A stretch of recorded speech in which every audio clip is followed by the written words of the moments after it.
Olá, muito boa noite. No ar mais um Ideia Livre aqui pela sua Rede ITA. Hoje, no centro do debate, o compositor, cantor, ativista cultural e advogado Roninho do Acordeon, sobre essa parte jurídica, a gente vai falar daqui a pouco também um pouco. E, como sempre acontece, a gente vai a um breve perfil de nosso convidado. Vamos lá. Ronalisson Santos Ferreira, Roninho do Acordeon, é um artista paraibano com mais de 15 anos de carreira. Natural de Campina Grande, começou a tocar sanfona aos 12 anos de idade. Logo se destacou ganhando alguns festivais. Roninho já fez 2 turnês pela Europa, além de se apresentar por todo o Brasil, participando de festivais de forró no Sudeste. No estado do Espírito Santo, Roninho foi indicado como o melhor sanfoneiro. Roninho gravou e acompanhou diversos artistas, entre eles Elba Ramalho, Alceu Valença, Os Três do Nordeste, Anastácia, Tom Oliveira e Bilil de Campina. Possui 2 álbuns gravados, além de um documentário em DVD intitulado Na Pisada do Rei. Roninho do Acordeon, além de músico, cantor e compositor, é um ativista cultural, participando na condição de jurado em alguns festivais de música na Paraíba. Como advogado, fundou e preside a Comissão de Cultura e Arte da OAB Campina Grande, lutando em prol dos direitos dos artistas. Nesta edição, dividem comigo a bancada de entrevistadores, a jornalista e pesquisadora em cultura Gisele Sampaio, o jornalista e coordenador de programação da Rede ITA, Hermano Júnior, e também o jornalista da Caturité FM e também poeta Gabriel Diniz. Roninho, boa noite, prazer em tê-lo conosco aqui no Ideia Livre. Boa noite, a satisfação é toda minha. Sempre é uma felicidade estar aqui. Foi a primeira emissora que abriu as portas para mostrar meu trabalho, minha música, né? Desde gurizinho, que acho que se for fazer um documentário um dia, quem mais tem material meu é a Rede ITA. Deixa a gente começar resgatando aqui para os ouvintes, digamos, mais recentes, como é que a música e particularmente o forró entraram na sua vida? Uma vez eu escutei de um sanfoneiro que a gente não escolhe a música, né? A música que nos escolhe. Então, começou de uma forma assim, eu fui imitar Luiz Gonzaga na escola. Eu era o único que tinha o perfil, as características físicas gonzaguianas, digamos assim, porque Luiz Gonzaga loiro, Luiz Gonzaga japonês não tem, né? Então, moreninho e baixinho, como o Dominguinho dizia, um menino sabugo, né? Aí fui imitar Luiz Gonzaga. Quando eu vi Gonzaga trajado de cangaceiro, eu gostava muito, gosto ainda de estudar sobre o cangaço, e eu vi ele tocando na TV Tupi, um chachado. Aí eu me apaixonei. Aí eu disse, meu Deus do céu, aquela música, aquele som, parece que casava com o que eu estava estudando. E aí eu fui quase que arrebatado para a música nordestina e comecei a pesquisar, só que não conhecia ninguém, né, que tocasse sanfona. É um instrumento ainda muito assim, difícil de você encontrar material. É uma música, nossa música é uma música ainda passada de forma oral, né, de pai para filho. Então eu tive essa dificuldade e as minhas experiências musicais anteriores foram desastrosas, né? Tentei violão, tentei bateria e não tinha dado certo. Aí meu pai disse, homem, pelo amor de Deus, negócio de música aqui, você não já viu que não dá certo? Eu disse, não, pai, eu queria uma sanfona, me deu uma sanfona. Aí fiquei, né, aperreando. Aí ele chegou um dia com a sanfona em casa, eu chorei que só, ali foi amor à primeira vista. Aí nunca mais larguei a sanfona. Só que ele me deu uma missão, né? Ele disse, olha, é o seguinte, é o último teste. Você tem 6 meses para aprender asa branca. Se não aprender, eu lhe dou uma surra e vendo essa sanfona, viu? Naquela época ainda podia, né? Dar uma surra no menino. Aí eu disse, então tá certo. Foi o ultimato. Foi o ultimato. Com 3 dias eu tava tocando asa branca. Desde então não parei mais. Estamos falando de quantos anos mais ou menos aí? Eu tinha 12 anos. 12 anos. E aí, como é que o mundo do direito entrou na sua vida? Então, aí a gente vai seguindo na carreira musical e começa a enxergar o outro lado, né, da música, né? Que todo músico é um pouco assim, sonhador, né, romântico. E aí não queria mais estudar, aí foi outra fase da minha vida complicada, né? Não, pai, eu quero mais estudar nada, eu só quero sanfona. Eu com 15 anos, ganhando dinheiro, tocando, viajando, né, apaixonado pelo aquele mundo. E aí, quando eu entro na carreira solo, que eu vejo as dificuldades e eu começo a repensar muita coisa, né? Então, eu fui vendo, assim, as experiências dos colegas músicos mais antigos, que não estudaram, as dificuldades quando vai chegando a uma certa idade, né? Então eu disse, rapaz, eu acho que o caminho não é esse não. Aí fui voltando a me dedicar aos estudos, e a parte do direito é complicado. Eu sempre fui das humanas, né? Sempre gostei muito de ler. Então lá em casa sou de família de militares, né? Então sempre essa conversa de militar, né? O legalismo e tal. Fui me interessando primeiro por direito penal, né? Aí fui pesquisando, gostando, aí segui também essa linha do direito. Hoje sou advogado criminalista, professor de direito penal, e estou aí conciliando, casado com um e namorando com a outra. Boa noite, Armando. Boa noite. Você me disse que a primeira música a tocar foi Asa Branca. Então, Isso. o primeiro mestre aí foi Luiz Gonzaga. Sempre. Quais foram os outros mestres assim, que você seguiu e te inspiram até hoje? São vários, né? No mundo da sanfona eu posso destacar 3. Né? Gonzaga, ele é a nossa bússola. Né? Eu sou um gonzaguiano convicto.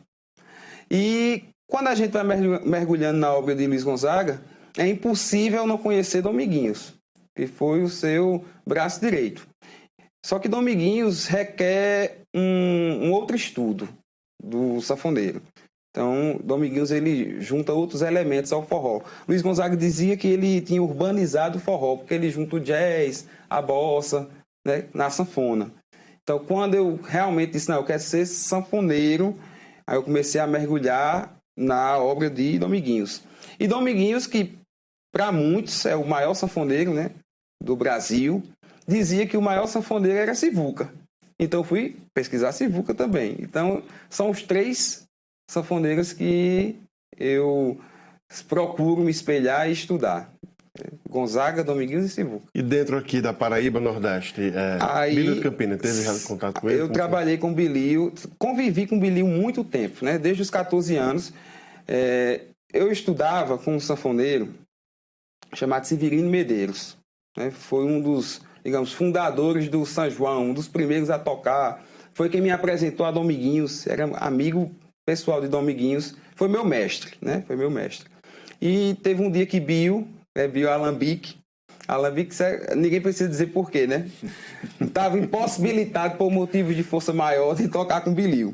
Aí Bilio vai e liga para Severino. Severino, vai me acompanhar no show e tal.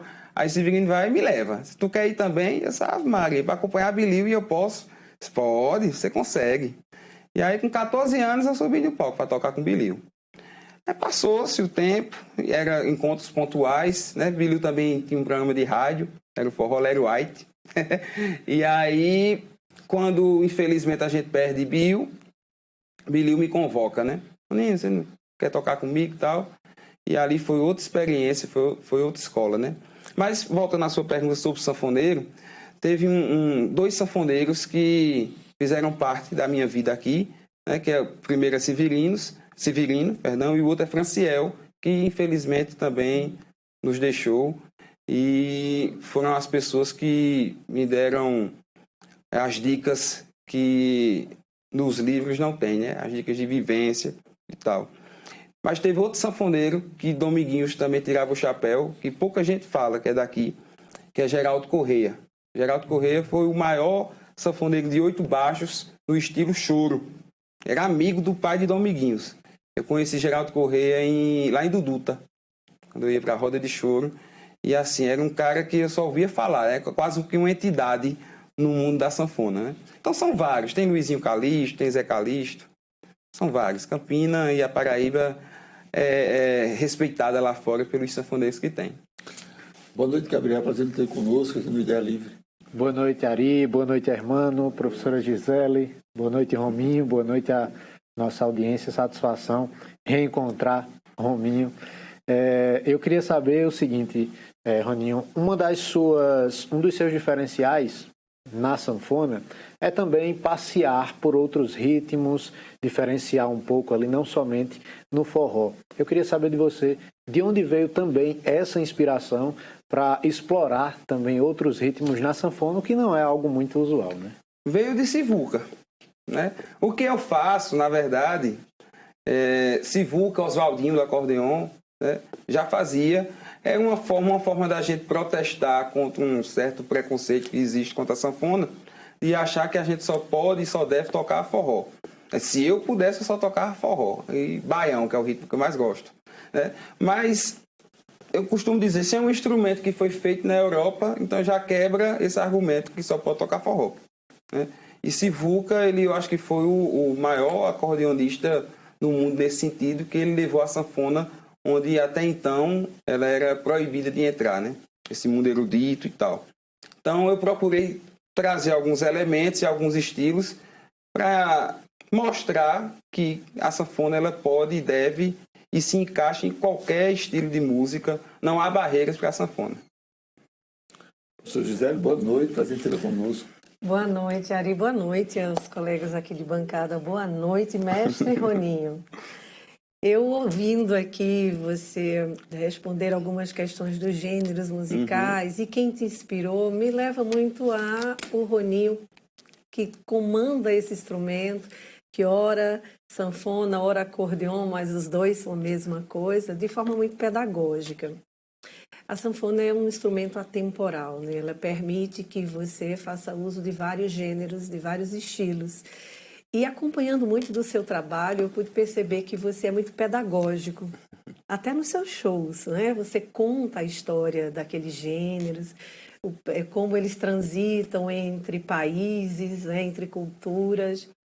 Quando foi que você percebeu que esse era um ponto em que você se destacava, não só enquanto artista, mas enquanto estudioso desse instrumento? Que você poderia, nos seus shows, inserir um pouco dessa questão histórica, conceitual, pedagógica mesmo. Porque, Gisele, antes de sonhar em ser sanfoneiro, eu sempre quis ser professor. Sim. Era o meu sonho, era ser professor. Então, quando eu fui para o mundo da sanfona, que eu larguei um pouco os estudos, eu disse, como é que eu posso ser professor, digamos assim, sem ser professor de licenciatura, digamos assim. Sim. Então eu procurei, quando eu via que, apesar da gente estar no Nordeste, a população é muito carente de informação, principalmente a respeito da nossa cultura, né? O pessoal dança porque nasce ouvindo, mas não sabe o que é, de onde veio, o porquê, né? Então era uma forma de eu dar uma contribuição nesse sentido, né? E aí surgiu também que quando eu fui dar aula, quando eu fui assistir aula, né, com Severino Medeiros, foi uma coisa interessante, porque meu curso só durou 3 meses. Em 3 meses ele me chamou e disse, olha, o que eu tinha para passar para você eu já passei, o que falta é experiência. Então vamos fazer o seguinte, ele já estava cansado, né? Você vai dar aula aos meus alunos, e aí você vem 1 hora antes, e aí o que você tiver de dúvida você pergunta a mim. Então, quase que eu iniciei já dando aula, entendeu? Perfeito. Então, desde então... Criou uma metodologia própria até, né? E eu costumo o seguinte, o pessoal, eu sinto de alguns colegas sanfoneiros o seguinte, é um instrumento difícil? É. O pessoal fala, os baixos é difícil? É. Só que tem gente que aproveita porque é difícil e utiliza isso como uma forma de alimentar o seu ego. Eu toco um instrumento difícil. Olha, é muito difícil. E eu disse, como é que eu posso pegar o que é difícil e tornar fácil para que as pessoas queiram estudar o instrumento, né? Principalmente o forró, que a cada dia que se passa está mais difícil encontrar pessoas que queiram um sacerdócio forró. Ninguém quer, né? Forró pé de serra. Então eu procuro ter uma didática, daqui a pouco eu mostro a vocês, de fazer com que o que é difícil se torne mais fácil. E vem funcionando. Então já tem alguns alunos que estão aqui tocando profissionalmente e eu acho que essa é a missão, né? O que é nos dado a gente tem que compartilhar. A partir dessa pedagogia mencionada agora por Gisele, como é que é o processo de seleção dos seus repertórios? Eu sou da escola de Bilil, né? O termômetro é o salão. Então a gente vai tocar, você vai tocar no Parque do Povo, por exemplo, numa palhoça. Então é claro que, a depender do dia, e tem até isso, a depender do dia, o público não vai querer ouvir uma música MPB. Uma música muito lenta. O público quer ir para dançar. Você vai tocar dia 23 de junho, um arraiá, não vai tocar uma música lenta que vai espantar o povo, né? Então você tem que, de acordo com o evento que você vai tocar, o povo é seu termômetro. né? E a nossa escola, né, são os compositores, como Antônio Barros, César não pode faltar, João Gonçalves. Eu fui o último sanfoneiro a gravar com o João Gonçalves, né?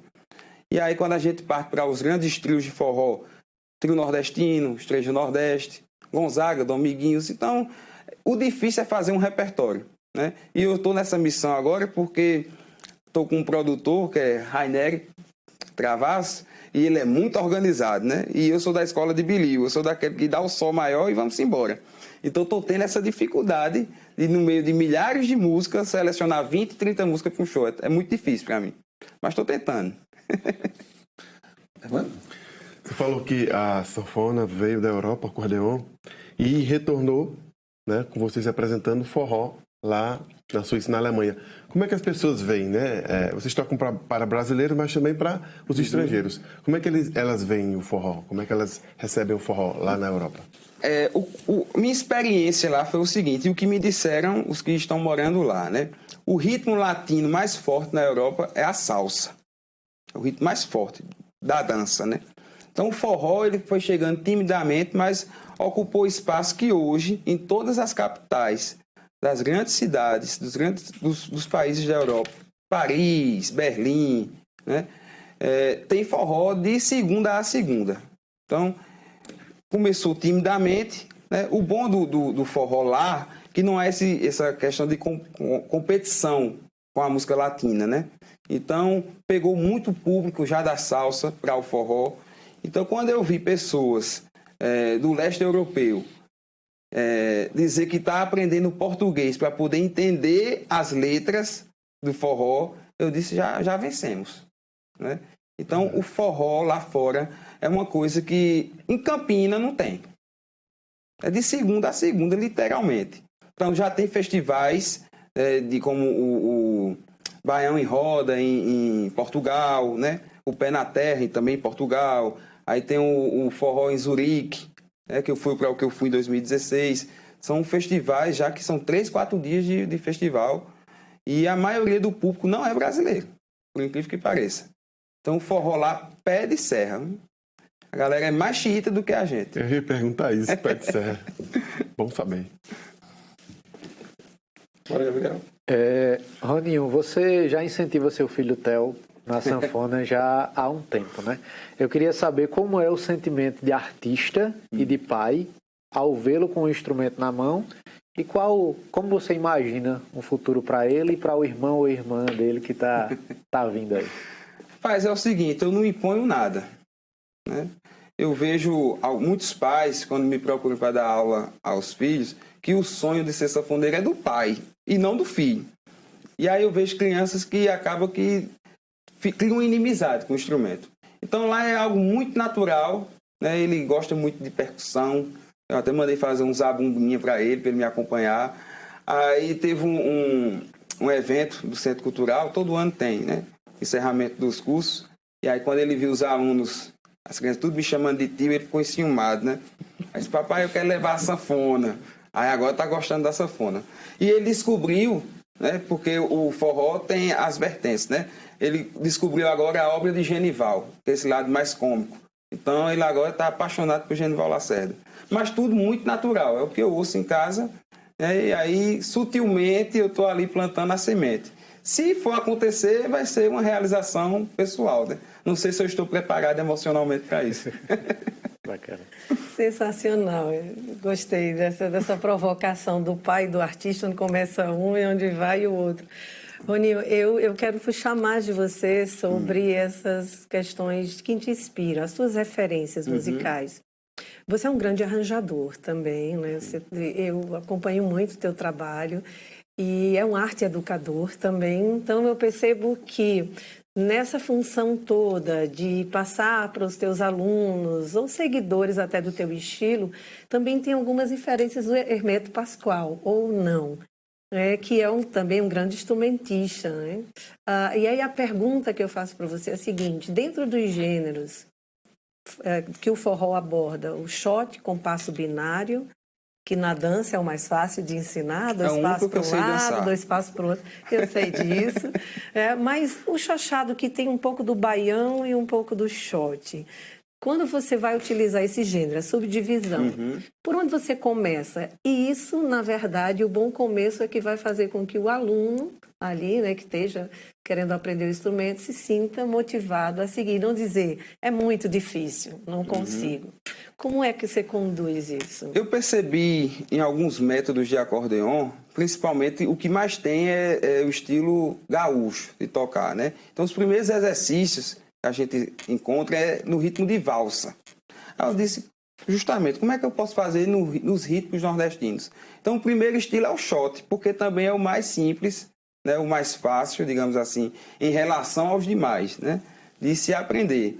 E aí você começa a perceber que um ritmo está ligado a outro. Então, quando eu pegar a sanfona, eu vou lhe mostrar. Quem toca shot automaticamente toca arrasta-pé, por exemplo. É só acelerar um pouquinho, né? Então, assim, a gente inicia desse ritmo que para dançar é mais fácil, para tocar é mais lento, né?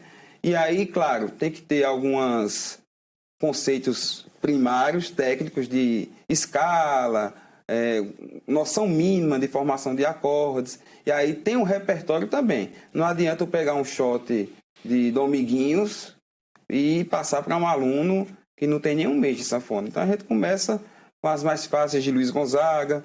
Eu tenho outra coisa que eu percebi, principalmente essa geração mais nova, é uma geração um pouco, né, que eu estou procurando aqui as melhores palavras, né? Um pouco preguiçosa. Sim.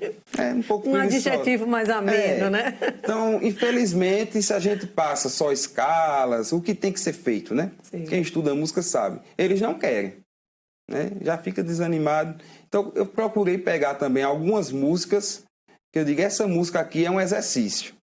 Então, tem isso também, essa didática, de você pegar uma música de Luiz Gonzaga e dizer, aluno, ó, isso aqui vai ser seu exercício. E é uma recompensa. No final do exercício, você executar, você vai aprender uma música, vai estar tocando uma música. Então, é esse jogo, né?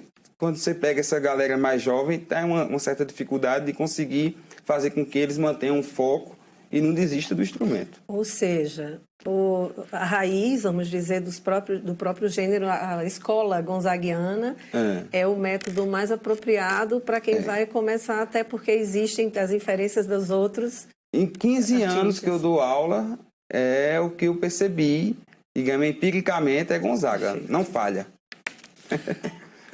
Ou seja, se eu entendi bem, o mesmo assodamento que se observa hoje da juventude na sala de aula, na compulsão por ser tudo, falar pouco e aprender, querer aprender, queimar etapas, isso igualmente se repete no universo da música, né? Infelizmente. Eu acho que a gente está numa geração... Eu vi uma coisa que é interessante. A gente tem a geração com mais acesso a conhecimento e com menos sabedoria. A geração onde os filhos sabem menos do que os pais. Isso se reflete em todos os setores. Eu também dou aula de direito e eu encontro uma galera que não quer ler. Você quer pegar uma briga e ser o professor odiado, passa um artigo para uma turma ler que você é odiado. Ninguém quer ler.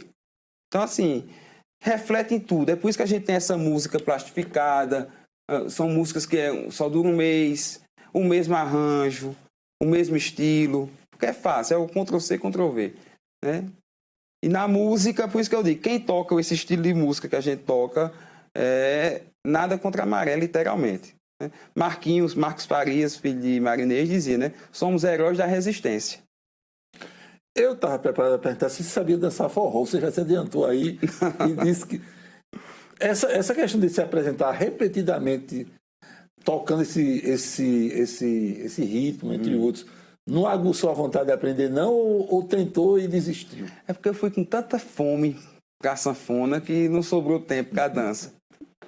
E assim, confesso que falta ritmo. Eu fico perguntando, mas ainda bem, Deus foi muito bom para mim, né? Porque eu não sei dançar. Né? Por incrível que pareça, eu sou tímido. Eu era mais tímido. Né? Não sou tão bonito, desabonitado. Num forró, pronto, não sabe dançar, não é bonito, não sabe conversar. Aí Deus disse, eu vou tocar sanfona. Pronto. Mano. Roninho, você fundou a Comissão de Cultura e Arte da UAB Campina Grande, que tem como uma das propostas lutar pelos direitos autorais dos artistas, né? Como é que vocês têm feito isso? Quais ações vocês têm realizado? Eu fui presidente até o ano passado, né? E aí a comissão, o intuito inicial, eu queria trazer alguns conhecimentos jurídicos que a classe artística não tem, né? Mas eu vou ser bem sincero, um defeito que eu tenho é a sinceridade. A classe artística não abraçou. Então, quando a gente fazia algum evento, né, alguma reunião e mandava convites, não ia ninguém, né? Quando tinha algum encontro de fóruns de cultura, também ninguém mandava convite. Então, assim, fica muito difícil você querer ajudar quem não quer ser ajudado, né? Então, confesso que fiquei muito triste, porque quem não é do setor cultural, né, como os colegas, a diretoria da OAB Campina Grande, eu queria até mandar um abraço ao nosso presidente Alberto, né, se sensibilizou. E a classe que ia ser beneficiada não deu o devido valor, né? Então, essa é a verdade do que foi presidir a Comissão de Cultura. Por um lado, foi frustrante nesse sentido. Mas a comissão ainda existe? Existe, ainda existe.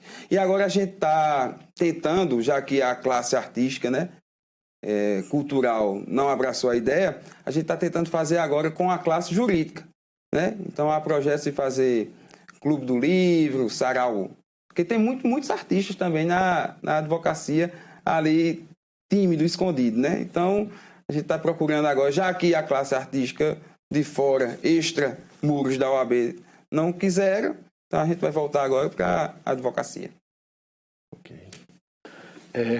Roninho, o trabalho Todo Mundo Dança, à época, 7, 8 anos atrás, foi considerado por você mesmo o seu primeiro CD, mesmo você já tendo outras obras lançadas. A que se deve essa consideração da sua parte? Seria justamente porque é um trabalho que apresenta algo autoral ou tem mais coisa por trás? Ele é fruto da chegada, né, da turnê que a gente fez na Europa. E ali foi onde eu fiz as pazes, digamos assim, porque dizem que todo palhaço é triste, né? E todo músico que é muito apaixonado, ele também tem momentos na vida dele que ele fica cabisbaixo, quer desistir. Gonzaga quis desistir, então que saiu, né? Então, quando eu fiz as pazes, que eu digo, não, eu não tenho espaço na minha terra, mas eu tenho fora do Brasil. Então, eu não posso deixar as pessoas que gostam do meu trabalho eu dar esse gosto de desistir. Então, eu vim com essa fome, entendeu? E aí fiz algumas parcerias com colegas que eu conheci lá na Europa de composição. Outra coisa que me deixou assim, boca aberta, foi o carinho e o respeito que eles têm a um compositor também pouco falado aqui em Campina, que é João Gonçalves. João Gonçalves é muito tocado lá. Então, quando eu disse que gravei com João Gonçalves, era amigo de João Gonçalves, mas ninguém quis sair perto de mim. É tanto que eu gravei 2 músicas e tem participação de João Gonçalves. Então, veio com uma forma de uma resposta para mim mesmo. Então, por isso que eu digo, é o meu primeiro filho. Bacana. Muito bom estar ouvindo esse relato desse saudosismo, porque o artista ele tem um pouco disso, né? Tem. O saudosismo, a relação de onde eu vou, o que eu quero, alcancei esse objetivo. Uhum. Mas isso é o que move a arte, né, Oninho? E aí tem algo que eu tenho uma curiosidade imensa de te perguntar. Você também canta, né? Eu pude, ano passado tivemos o Zabumbalá, que foi um projeto, né, de resgate, se assim podemos dizer, sobre a história e memória de um artista, e você participou, né, no Zabumbalá com o Tom Oliveira, e você deu a tua interpretação, uma música dele, uma canção dele, que foi base, né, de muito tempo no seu trajeto musical. Para você, é mais fácil, é mais cômodo ou não tem nenhuma relação? O cantar e tocar. E aí, aproveitando a deixa do que a Ari já colocou aqui, eu já vi você dançando shot, viu? Foi? Já vi. Não sei como é que você consegue dançar junto com a sanfona, mas abraçou ela bem e ela foi uma boa parceira, né?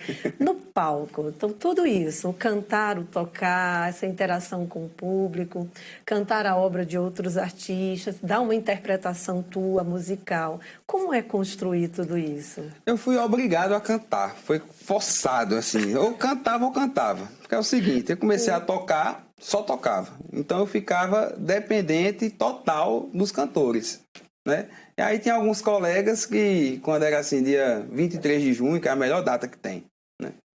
No dia 22, aí botava pé no bucho. Aí dizia, ó, se não pagar tanto eu não vou. Eu disse, mas rapaz, comecei a perceber isso. O cachê era X, se não me der 2X eu não vou não, amanhã não. E aí como é que eu ia fazer a festa sem um cantor? Eu fui forçado, não, eu faço o mais difícil que é tocar, né? E aí eu vi, até Dominguinhos dizia, né, que Luiz Gonzaga dizia isso a ele, olha, você tem que enganar, rapaz, o sanfoneiro que não canta, pelo menos engana, né? Então, assim, tem a facilidade porque a gente tá com a harmonia aqui, coladinha, né? Isso. Então eu comecei a cantar, sendo bem sincero, obrigado, né? Só não que teve escolha, né? Não tive escolha. Então, muito tímido, não gostava e tal. Só que aí a mensagem também pedagógica seria impossível se eu não tivesse o microfone nas mãos. Então era a forma também que eu percebi que eu poderia transmitir uma mensagem, né, que só tocando eu não ia conseguir, né? E aí desde então eu faço como Luiz Gonzaga, né? Não sou um exímio cantor, né, mas engano bem. Ou seja, então a sanfona, ela te dá também esse conforto, dizer eu vou arriscar aqui e arrisca com qualidade. Eu sou prova disso. Eu queria abordar um pouco sobre a questão das relações, às vezes, conflituosas dos artistas da terra, com sua terra e também com a imprensa. É algo que faz parte, para o bem ou para o mal, desse relacionamento. Você acha que essa convivência, do ponto de vista dos artistas, esse reconhecimento tem melhorado com o passar do tempo pela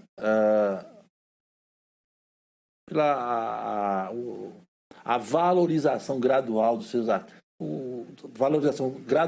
artistas, com público e mídia passando a dar valor crescente e cumulativo a seus artistas, ou você acha que você ainda está num estágio ainda muito preliminar, muito acanhado? Sua pergunta é complexa para a gente responder de uma forma simples. Eu acho o seguinte, a gente vive um tempo de total inversão de valores, né?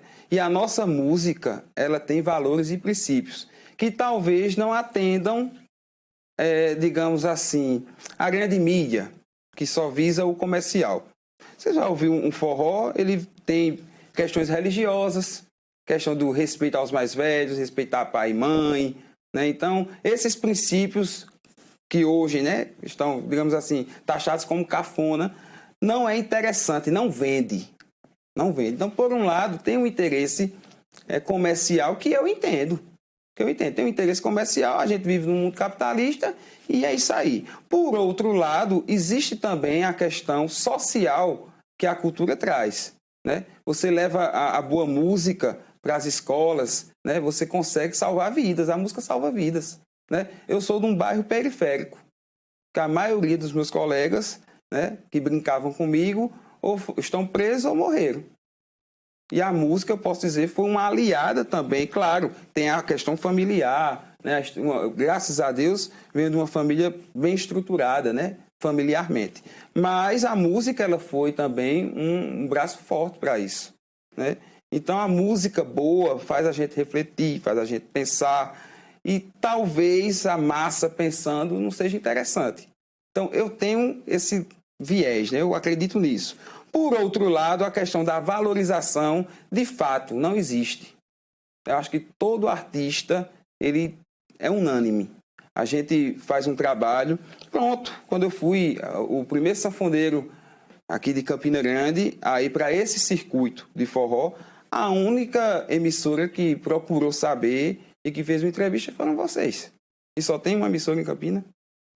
Então você vê que realmente é muito complicado. A gente grava um trabalho, tenta tocar nas rádios e antes ainda recebi um não, que eu acho até bacana quando você diz, não, eu não vou tocar você. E hoje é o desprezo. Você manda e não é nem respondido.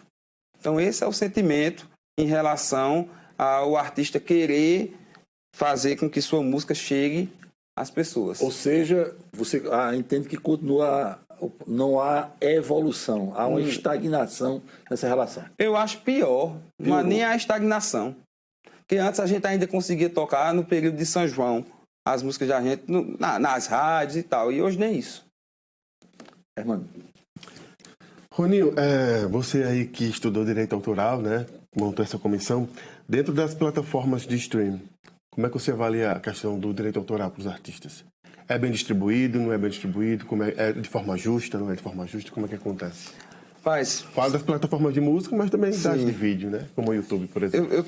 Eu não vou citar o nome porque eu não tenho procuração para isso.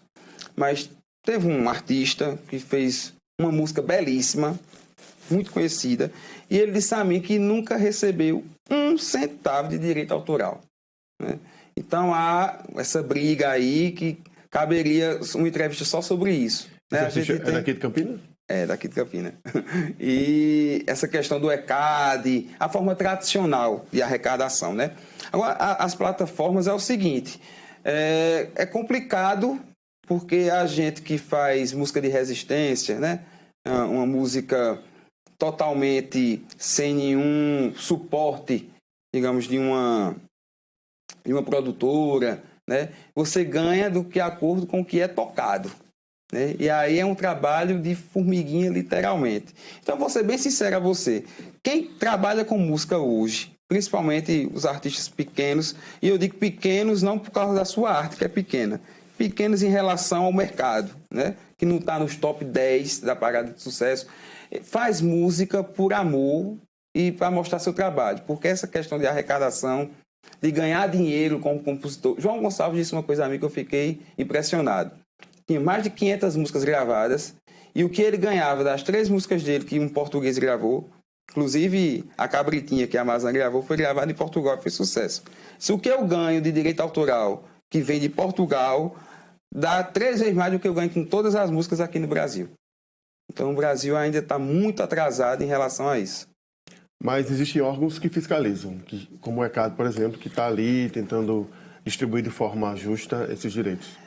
Existe, mas, ao meu ver, não há uma transparência. A gente meio que aceita, né? Foi isso aqui. E não tem... Também o músico, ele é um pouco desleixado nesse sentido, né? Mas grava-se... Na verdade, a gente quer show, sendo bem sincero, né?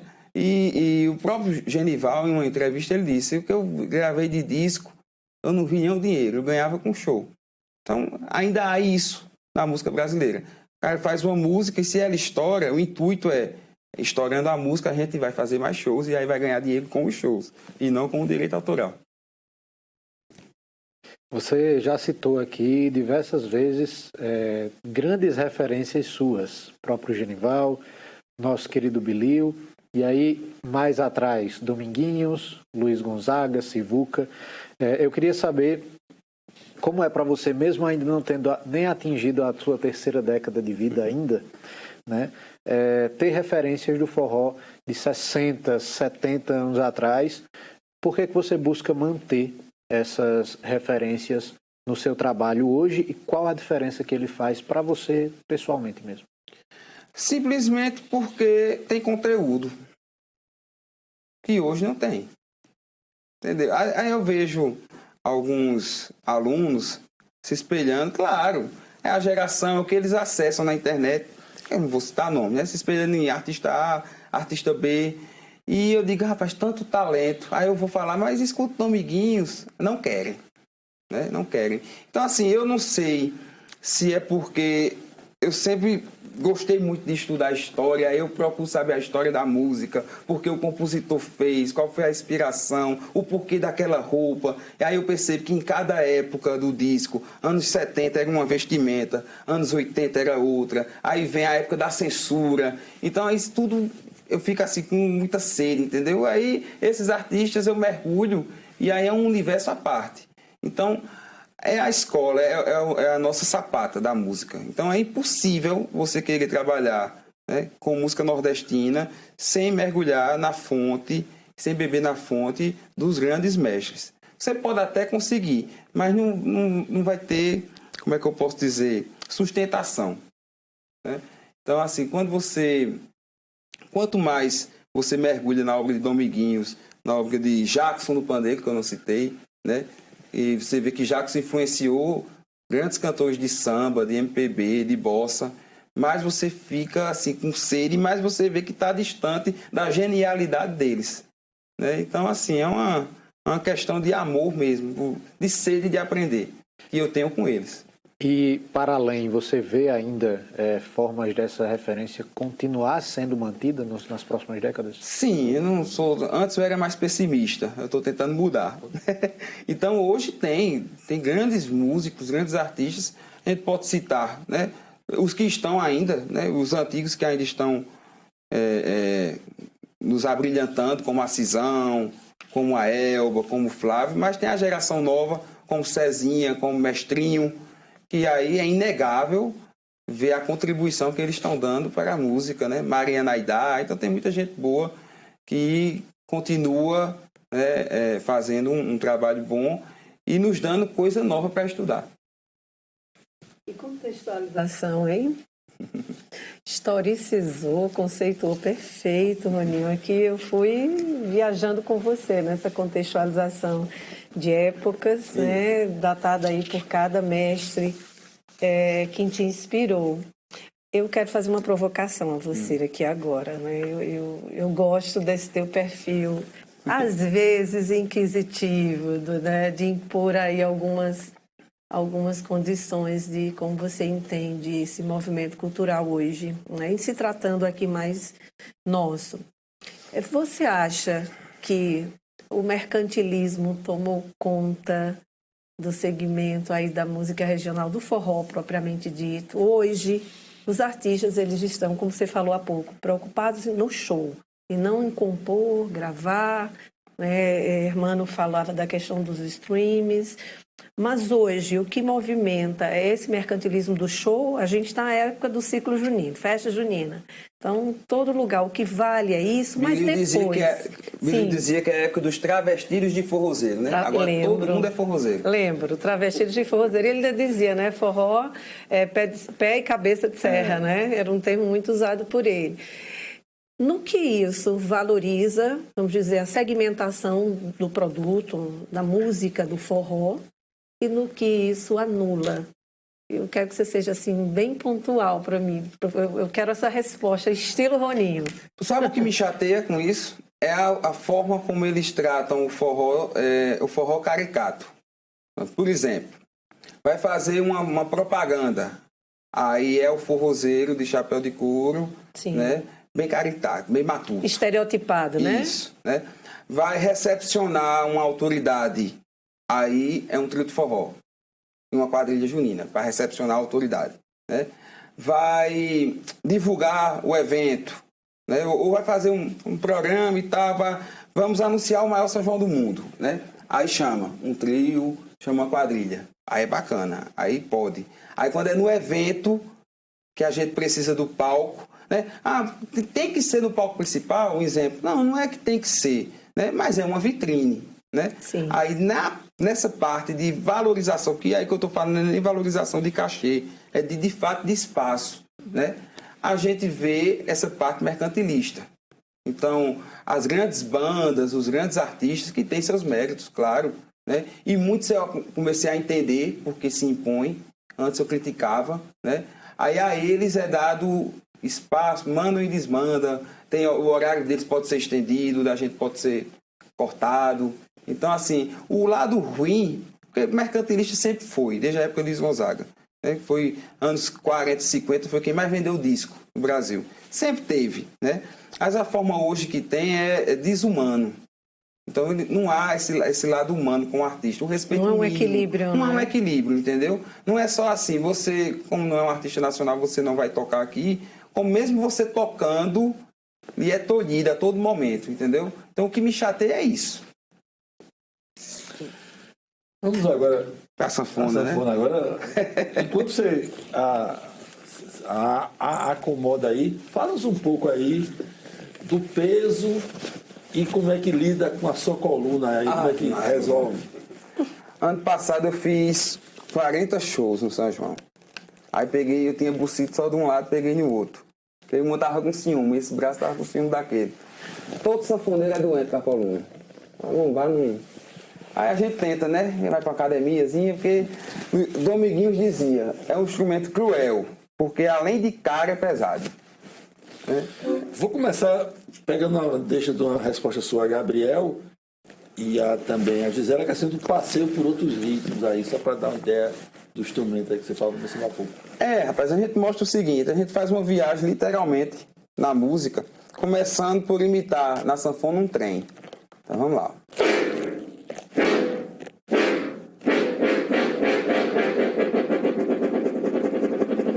E aí a gente tá seguindo a viagem, né?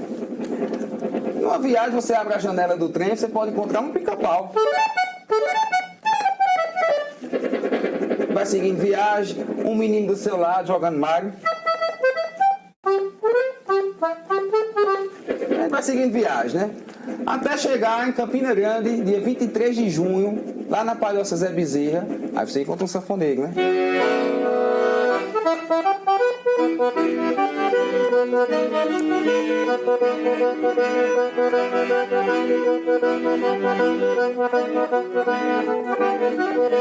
Mas até aí a gente tá acostumado, né? A nossa música.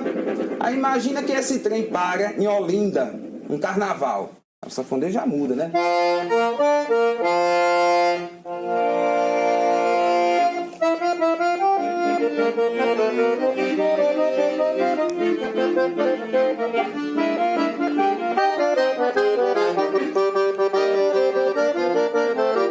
Segue viagem. Chega no Rio de Janeiro, a gente já encontra um sanfoneiro, né, tocando a bossa.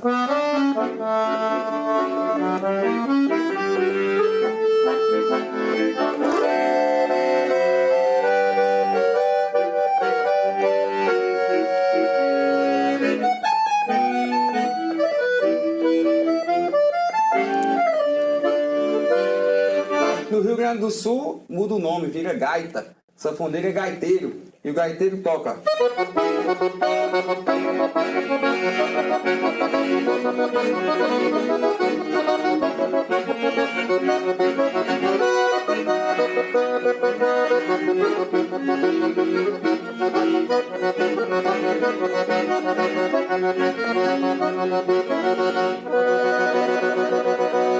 Se a gente segue viagem, vai lá com nossos hermanos argentinos, né? O sanfoneiro já muda, né? A sanfona já vai com um bandoneon, vai tocar um tango, né?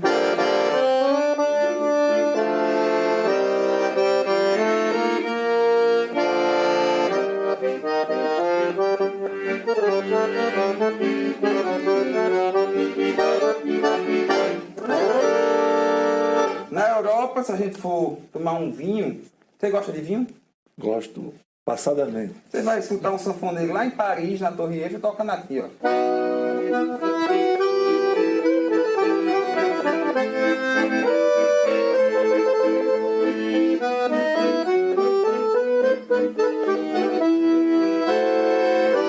E eu fiz essa viagem quando eu fui tocar na Europa, inverso, né? Tava tocando, aí fui perguntar os países, né? Tinha inglês, tinha italiano.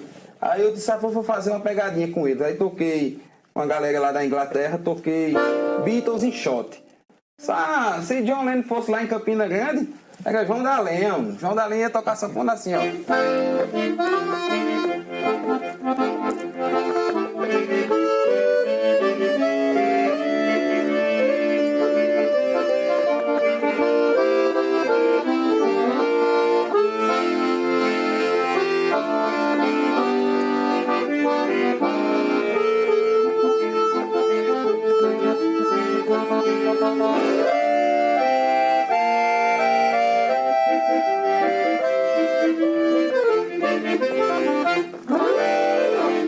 sabia que até no Estado Islâmico tem sanfoneiro?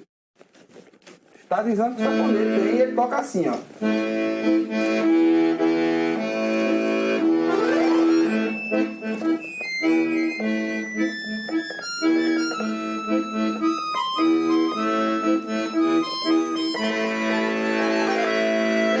E por aí vai. Aí se a gente for, é país demais, né?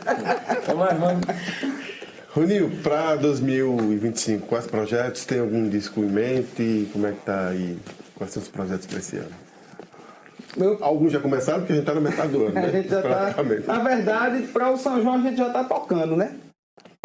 Semana eu fiz Caruaru e semana que vem vou tocar São João da Ordem, né? São João da OAB. Acho que é a primeira grande festa que faz a abertura do maior São João do mundo, né? Então, para o São João não tem muito o que a gente conversar, é tocar, né?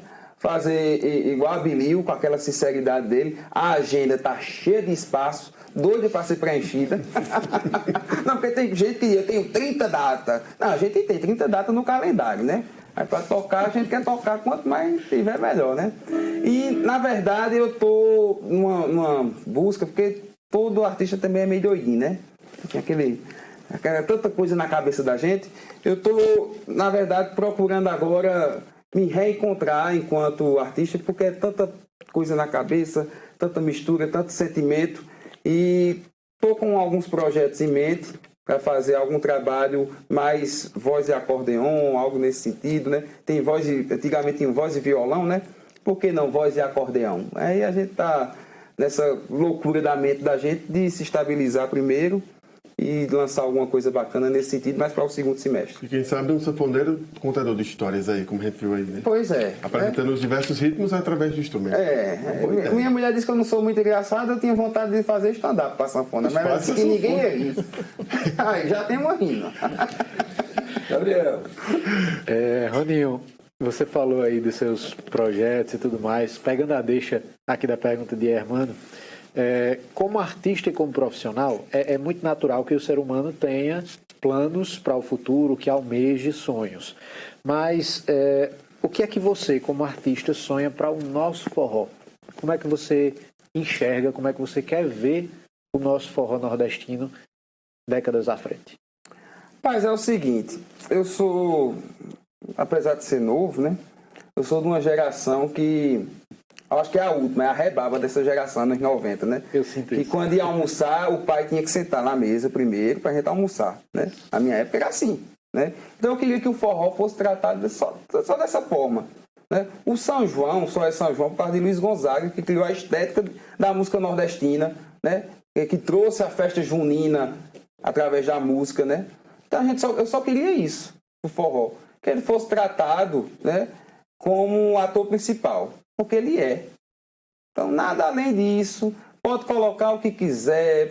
É bacana. Isso é bom. Isso mostra que a festa está ganhando uma proporção inimaginável. Mas não esqueça do forró, não. Dê o espaço dele, merecido. Não é colocar, assim, nas grandes festas, um forrozeiro 3 datas, não. Vai ter 3 forrozeiros em 30 dias, não. Forró tem que ter todo dia. Porque a festa é nossa. Então, estou pedindo muito, não. Estou pedindo só o que é nosso. Roninho, esse protagonismo que você acabou de falar do forró, eu gostaria de ouvir de você qual é a recomendação, a deixa, que a gente tem um grande ator ali de frente. Qual era o conselho, se assim eu posso dizer, que você daria para as pessoas que estão enveredando nessa área no instrumento, mas também sendo estudioso, cuidador, salvaguardando a nossa cultura popular através do forró? Você, como exímio pesquisador, estuda, enfim, instrumentista, qual conselho que você daria? O conselho é: não espere a ajuda de ninguém e faça o seu trabalho com fé e com amor, porque só tem isso. É o único combustível que a gente tem. Vocês não tocaram um assunto aqui, mas eu sempre faço esse desabafo. Vocês já perceberam que todos os artistas que Luiz Gonzaga lançou não lançaram nenhum? Vamos fazer essa reflexão. Pega os grandes artistas lançados por Gonzaga, que Gonzaga botou a mão e disse: aqui é meu afilhado musical. quantos afiliados musicais eles fizeram. Então, muito do que a gente vive hoje, né, de desvalorização da música nordestina, é porque, infelizmente, o nordestino tem isso, né? Quando encontra o seu lugar ao sol, esquece. Memória curta. Esquece de quem está lá atrás, né? Então, eu aprendi isso com o Bilil, a gente conversava muito. Esse negócio de segurar a bandeira do forró, a gente segura a bandeira para quem está aqui em cima continuar tendo público, porque só a gente que toca eles, né? E eles que estão aqui não vê a gente, né? Então, o conselho que eu posso dar é o seguinte: faça com convicção, né? Que é uma coisa assim, é um sacerdócio, é por amor à arte, porque é bom depois que a gente entra nesse universo. E assim, a única coisa boa, assim, que a gente tem na música são os presentes humanos. Então, as amizades que a gente conquista, os lugares que a gente vai através da música, isso é muito bom. Mas não espere nada além disso. O que vier é lucro. Obrigada. Infelizmente, temos que colocar um ponto final nessa prazerosa conversa com o Roninho do acordeon. Eu quero agradecer aos colegas debatedores dessa edição, começando pela professora Gisele Sampaio, passando pelo nosso coordenador de programação, Hermano Júnior, e também o Gabriel Diniz, da Caturita FM. Quero agradecer ao Roninho ter aceito o convite do Ideia Livre. E para embalar esse seu boa noite, qual é a música que mais você gosta de tocar e cantar e não vale a Asa Branca, que você já mencionou ela? É a música com que eu me apaixonei pela sanfona e é o estilo que eu mais gosto de tocar, que é o baião.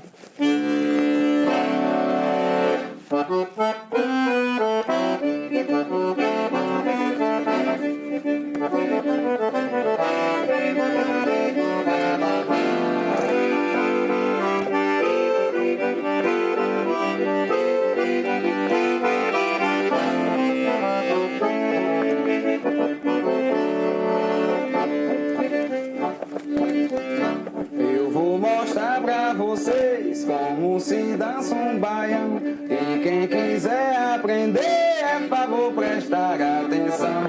Lorena, chegue pra cá, vem juntar o meu coração. Agora é só me seguir, pois eu vou dançar um baião. Baião. Eu já toquei, balancei, chamei um samba, cheguei. Mas um baião tem um quê que as outras danças não têm. Por isso eu quero dizer, com toda satisfação, que sou doido pelo baião. Baião, baião. Eu já toquei no Pará, toquei sanfona em Belém, toquei lá no Ceará e sei o que me convém. Por isso eu posso afirmar com toda satisfação que sou doido pelo baião. Chibaião, ô chibaião.